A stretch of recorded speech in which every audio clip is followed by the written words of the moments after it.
ఆదిత్యహృదయము తథో యుద్ధ పరిశ్రాంతం సమరే చింతయా స్థితం రావణం చాగ్రతో దృష్ట్యా యుద్ధాయ సముపస్థితం दैवतैश्च समागम्य द्रष्टुमख्याघतोरणम्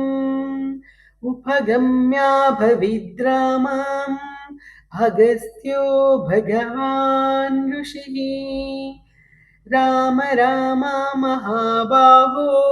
शृणु गुह्यं सनातनम् येन सर्वा नरीन् वत्सा समरे विजयिष्यसि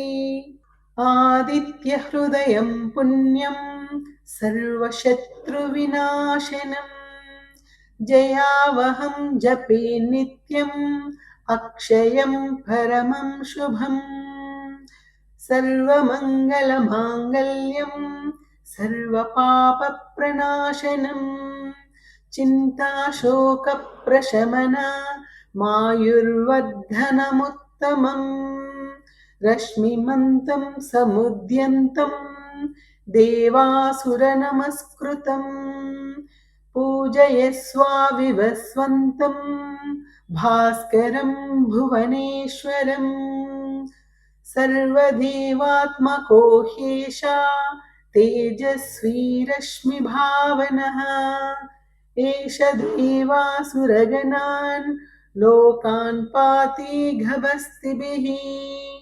एष ब्रह्मा च विष्णुश्च शिवस्कन्धः प्रजापतिः महेन्द्रो दनदः कालो यमः सोमो ह्यपाम्पति पितरो वसवः साध्या ह्यश्विनौ मरुतो मनुः वायुर्वह्निः प्रजाप्राणा ऋतुकर्ता प्रभाकरः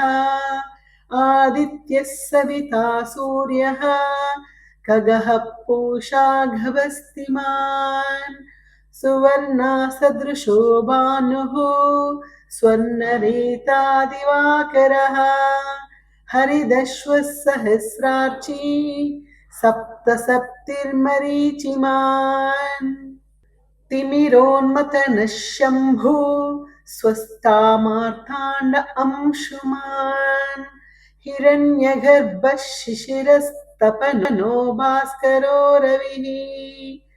अग्निगर्भो अधितेह पुत्रा